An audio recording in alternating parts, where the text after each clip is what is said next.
Welcome to Alchemy, the podcast for HR professionals who are ready to experience what's possible from the inside out. I'm your host, Sarah Maud, former HR insider and transformational coach. And I'm here to guide you into a new paradigm of HR leadership with the science, the energy, and the insights that create true, lasting transformation. So subscribe and join the movement, and let's create the future of HR together.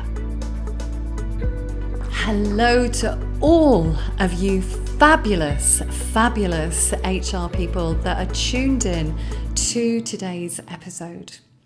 And today's episode is for those of you who've already started a journey of change and transformation. Those of you that have maybe already started to experience some incredible breakthroughs. You've started to step away from this old identity that you've been living in, and you've been feeling really great about yourself.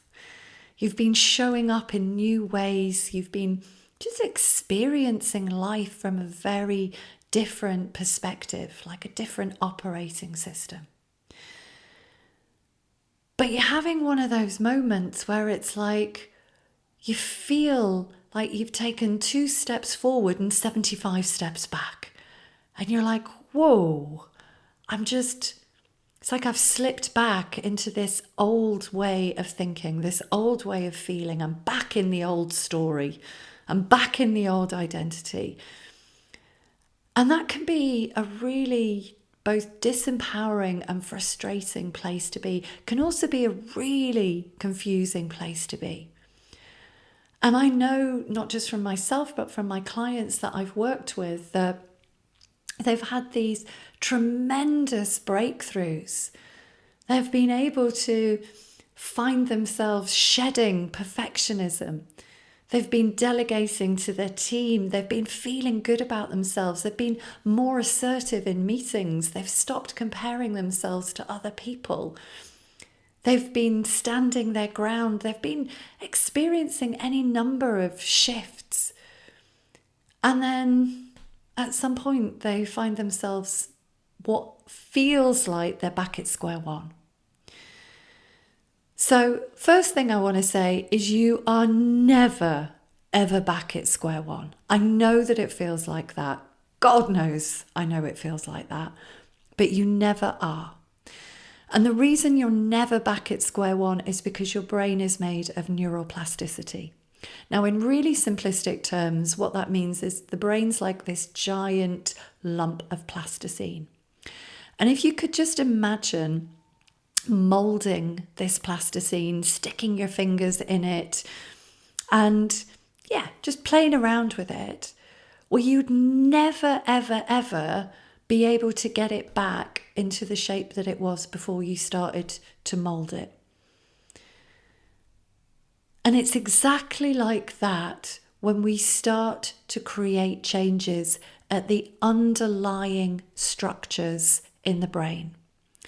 So these neurological structures, these pathways in the brain, once we start to create change at that level of the unconscious mind, it can never, ever go back to exactly how it was.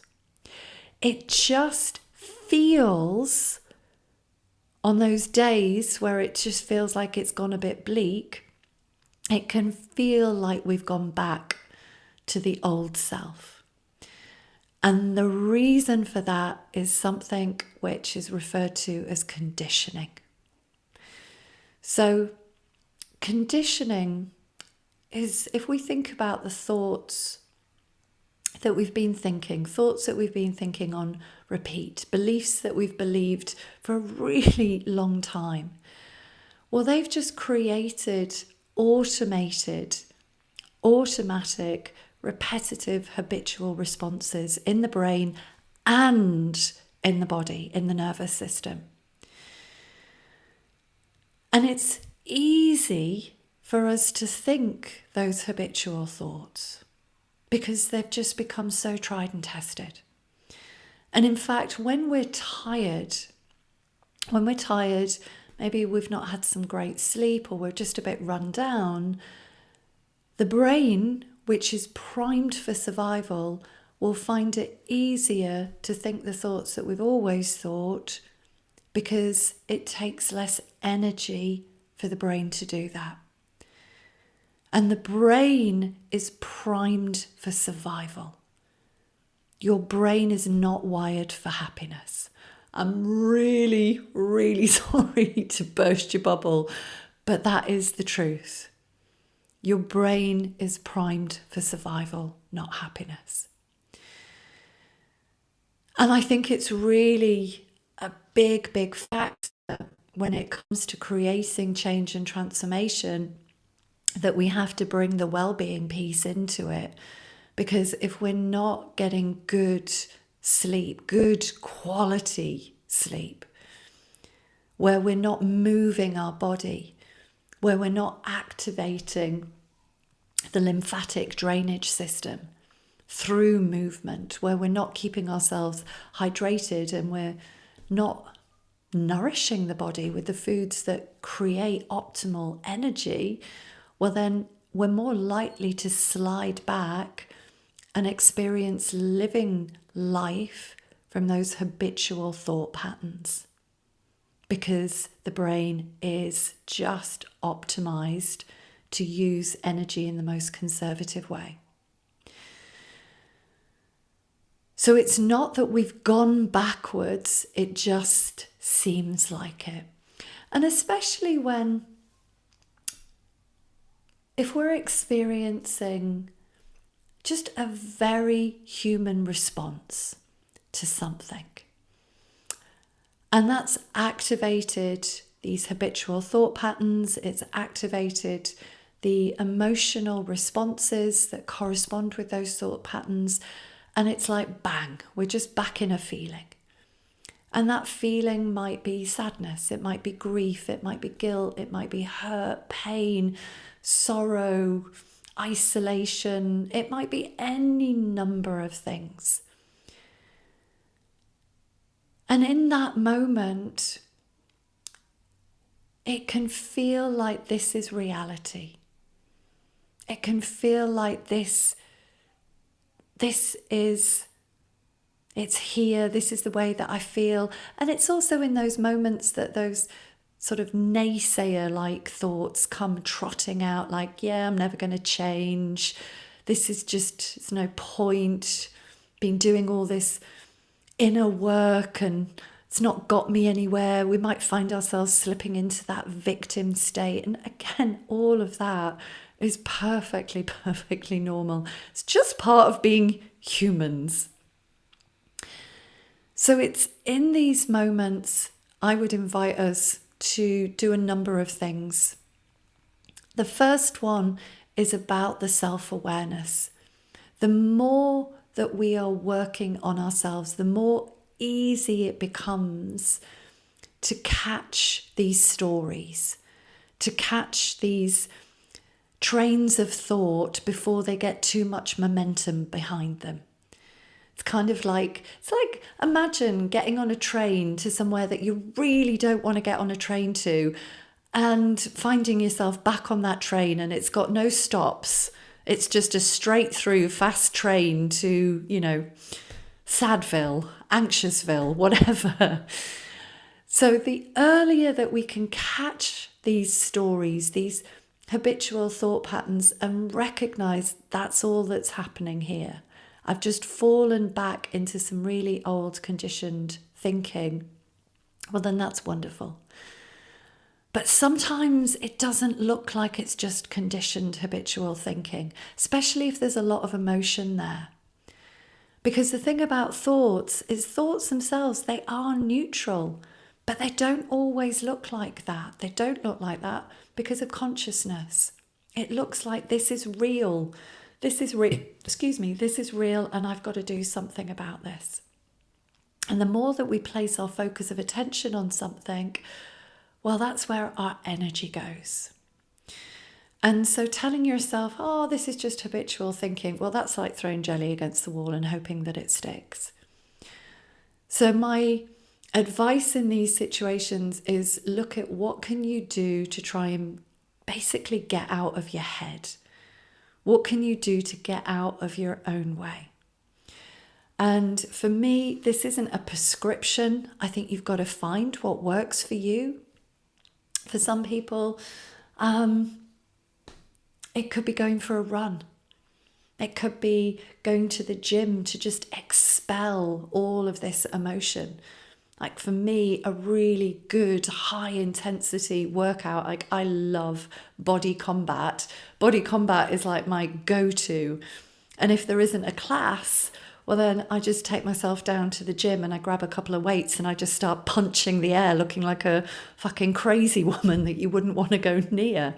But it does the job. It gets me out of my head and it regulates my nervous system.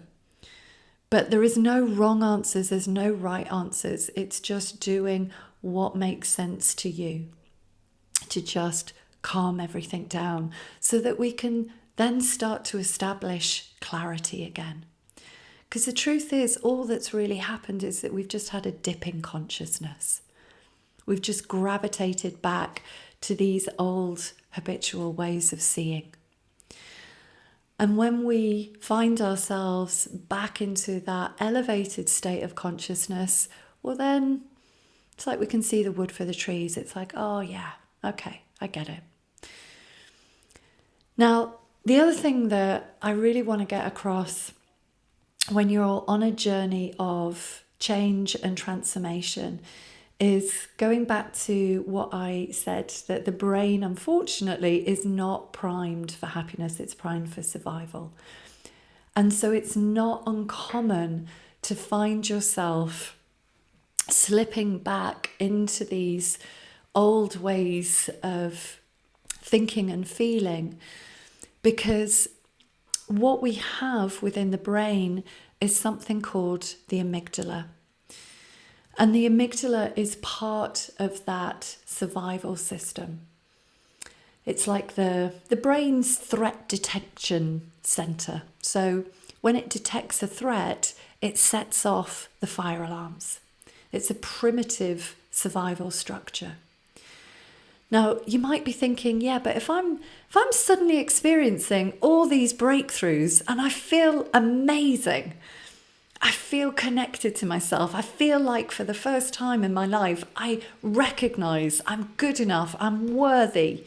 I feel like, yeah, it's time to stop playing small and go out there and shine and thrive and go for the next role or whatever it is. Why would that set off the survival center? Well, the truth is, when you start thinking new thoughts and feeling new emotions, you're stepping into the unknown.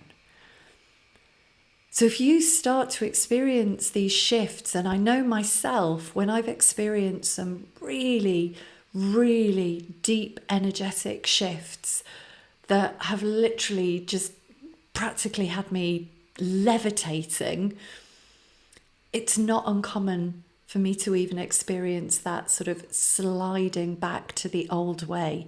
Because what the amygdala is trying to do is it's trying to get us back to that old baseline. The baseline that we have been living our life for, often for decades. So if you've been experiencing insecurity for decades, if you've been experiencing anxiety for a really long time, experiencing stress, living your life in stress, in burnout, in this need to control everything, this worry, constant worry. Well, if we suddenly stop doing those things, well, then the amygdala doesn't know where it is, because that's like, whoa, this, oh no, we don't have this operating system. So it will try to get our attention. It will try to get us to gravitate back to the familiar baseline. And it's not just a baseline that's in the brain, it's also in the nervous system. The nervous system is conditioned responses as well. So when we start to step beyond it, we're just setting off the fire alarms. So it is not that you are going backwards, it's just the amygdala trying to pull you back into that conditioned self, that predictable identity that's rooted in past conditioning. And that is where nervous system regulation on a daily basis is absolutely crucial. Now, there's loads of ways that you can regulate the nervous system. For some people, they prefer breath work. Personally, I love EFT tapping. Meditation, heart coherence, another one that I absolutely adore. Just spending 5-10 minutes doing some heart coherence breathing is sending that signal to your body that it's safe. Because that's all that's happening, is you've just told the body it's not safe. And because it's primed for survival, it's just trying to get you back to what is safe. So when we are regulating the nervous system on a daily basis as part of your change, part of this transformation, we'll experience being able to anchor in the new changes. We'll be able to embody this new identity in a way that's easier, rather than spending so much time ping-ponging between the old identity and the new identity. So I hope that has helped. I hope that that's given you the insight that you needed to recognize that this is not about going backwards. It's just about making sure that every day that you are stabilizing on this journey of change and transformation. And if you are looking to create even deeper levels of change and transformation, or you're listening to this and this has inspired you to want to start to create these changes in the way that you're showing up, and you're recognizing, yeah, I want a bit of that. I want to start to create this inner change and transformation. Then I invite you to join my movement, which is my HR Reset, where we will spend 90 minutes together experiencing some of the deepest change and transformation that you can imagine. There are sessions running on the 4th, 5th and 6th of November, and the link to secure your place is contained within the show notes. So hop on, spaces are limited, and I can't wait to see you there. Bye-bye for now.